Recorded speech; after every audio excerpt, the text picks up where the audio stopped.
உலகம் எனக்கென்றும் விளங்காதது, உறவே எனக்கென்று விளங்கானது.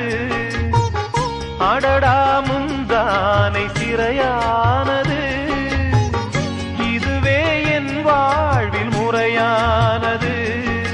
பாறை ஒன்றின் மேலே ஒரு பூவாய் முளைத்தாயே, உறவுக்கு உயிர் தந்தாயே. நானே எனக்கு நண்பன் இல்லையே, உன்னால் ஒரு சொந்தம் வந்ததே. என்னைத்தானே தஞ்சம் என்று நம்பி வந்தாய் மானே. உயிர் பூவெடுத்து ஒரு மாலையிடு, விழி நீர் தெளித்து ஒரு கோலமிடு. என்னை